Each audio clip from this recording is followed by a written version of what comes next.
I'm Dario Bar with the Global Post Confederation. Today we're speaking with Jeff Van Pevenage, President and CEO of Columbia Grain International.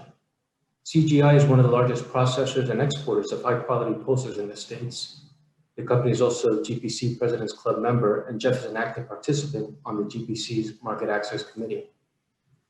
Last year, as the COVID-19 pandemic swept across the US, Jeff was often quoted in media reports about the resulting spike in pulse demand. In this interview, we're going to delve into CGI's experience last year and also talk about the outlook for 2021. Thanks, Jeff, for joining me today. Thanks, Dario. It's great to be on, and I'm happy to do what I can do to help GPC out and the rest of the world. We really appreciate that, Jeff. Let's start off with what happened last year. If you can give us kind of a timeline of the surge and ebb and flow of demand, both in the domestic market and in the export markets. You know, it was early in April last year. I think it was mid-March really when COVID started really hitting the press and people started canceling everything. But it was early April when I actually first walked into a local grocery store and looked at the bean department and went, holy smokes, I've never seen the bean and lentil and rice area just totally decimated off the shelves. They were all gone. I continued around on that Saturday and went through 7 other grocery stores, all seeing the exact same scenario. And I kind of came back to work that Monday and told our Pulse team, get ready, guys, there's demand coming here. And sure enough, so we really saw a strong surge in April, May, and till about early June, where you saw the domestic repackager, the domestic canner in the United States, all looking for product tomorrow. As soon as the truck could get there, could we get product coming at us? And probably about 2 weeks later, we started to hear the same thing from, I would say Colombia was a strong push to get product moving. Morocco was a strong push, and a couple of European countries also were looking for immediate shipment of product. And I would say it slowed down by early July. People felt like they had the supply chain full again. And then a lot of people had already done their purchasing for September, October. So we really felt like we went back into on the international side, we felt like we went back into a bit of a lull August through about October, and then started to see the pickup again of kind of the reload, you might say. As far as the United States, it definitely slowed down in mid-June. People felt like they had what they needed and were waiting for new crop at that point in time. What I would say is in the United States, we're definitely seeing an uptick in demand for lentils. Dry beans have been strong as well. Chickpeas have been, I would say, sideways, because that's more of a restaurant distribution, the hummus, those kind of things. I haven't seen the home cooker super interested in chickpeas. So we haven't seen as much of an increase in demand domestically for chickpeas, but the lentils have definitely been strong domestically as well as dry beans. And Jeff, at the time of the spike in demand, was there ever a moment when it looked like you weren't going to be able to meet that demand? And if so, how did you handle it?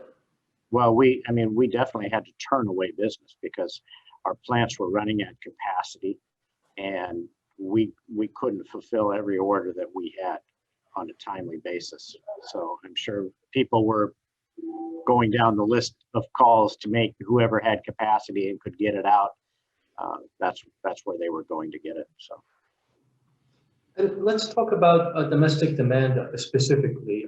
We spoke last year. At that time, you mentioned average domestic demand for all pulses in the U.S., 1.45 million metric tons. And how much do you expect it will end up for marketing year 2020-21? I think we'll end up closer to about 1.7 million metric tons. Wow. Any one pulse crop in particular where that enjoyed greater demand than others? The lentils have enjoyed really nice demand. More and more people are eating lentils, and we're seeing more demand for, say, the Eston Viceroy, the small green lentil, more consumers looking for that in the United States. Pardina is also seeing good domestic demand as well. And how about on the export side? What do you expect the volume will end up being for this marketing year? Well, I think internationally, certainly we're seeing an uptick in lentils. The hard part for the United States is, we've got higher tariffs into India. Funny as it may be, the largest buyer of one of the largest buyers of U.S. rich leaves is Canada.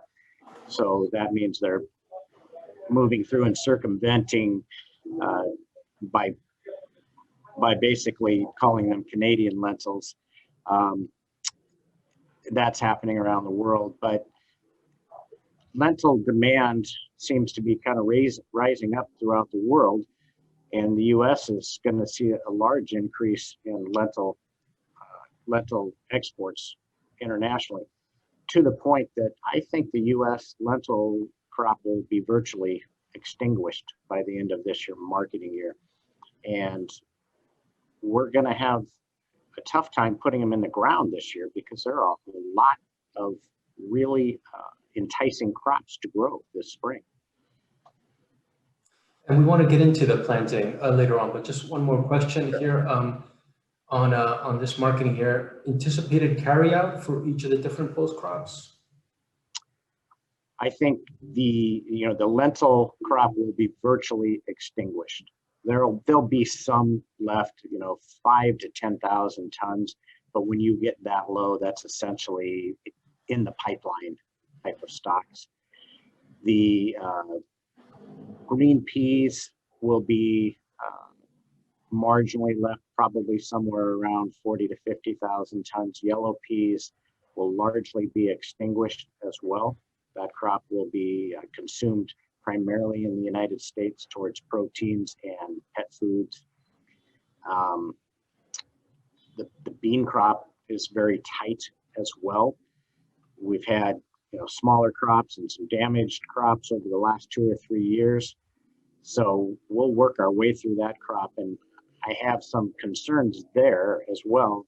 We can talk about that in the new crop section. Chickpea stocks have finally gotten themselves dwindled down to the point where I think we'll be somewhere around 30 to 40,000 metric tons of chickpeas in an ending stock situation this year, which is significantly better than where we've been the last 4 years. Our exports are slower than projected at this point in time, but it still looks to me like we're gonna, the farmer that's been holding the most, the Montana farmer, and a little bit of North Dakota, you can't find them quite like you used to be able to. So they're definitely disappearing, getting exported, and consumed domestically as well. And okay, let's switch over to the planting of the new crop. Yes. It starts in May, right, with the chickpeas?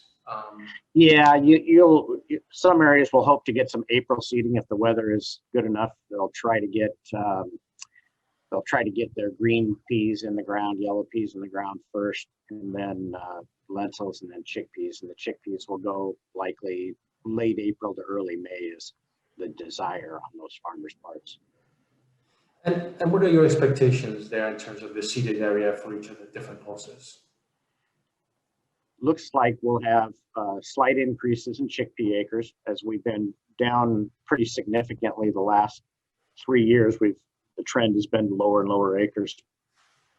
Looks to me like we'll see a slight uptick in chickpea acres. Lentil acres today look like they could be sideways to maybe slightly lower, and pea acres likely about sideways as well. Bean acres are going to have a fight because soybean and corn prices are really attractive to farmers today, and they're primarily grown in the Red River Valley, Nebraska, Michigan, those areas, in Minnesota, those areas that grow a lot of corn and soybeans. And we know today that prices are up about 20 to 25% from where they were at last year for new crop prices just to try to keep the acres in the ground. I would say it's still, I think, too early to say where that number is going to come out for dry bean acres. Okay. Were seed supplies an issue? Was that a limiting factor in any of the pulses? I don't see that as a big problem. I mean, last year, so if you would go back to 2 years ago, bean crop, pinto crop particularly, there were a lot of damage issues and seed supplies were tight. We still managed to get enough seed supply to get a crop in the ground last year. So I don't foresee that as a problem. Tight, yes, but there'll be enough seed to get the acres in that are needed. And how about demand for 2021, 22? Do you expect it to return to normal levels, or do you think it'll still be elevated like what we saw last year? I think it will continue to be elevated across the entire front. And what COVID, in my opinion, has brought about is people's kind of desire to eat healthier foods. And it doesn't matter where you are internationally, there's been an uptick in demand for all of these products everywhere.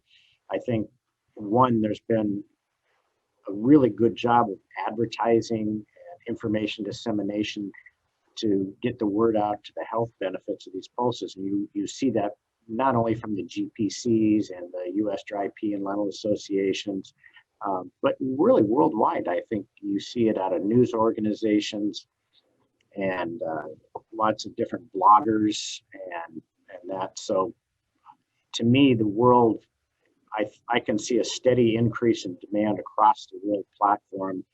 I think that continues for 4 to 5 years.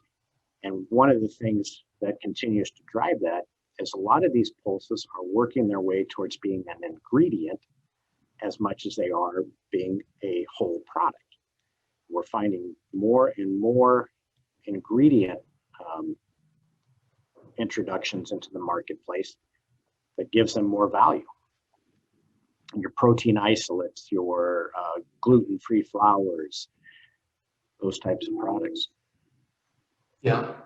A couple of things, a few more questions, Jeff. CGI has been in the news recently with the acquisition of a plant in Hastings, Nebraska. Tell us a little bit about that and what led to that decision to acquire that plant.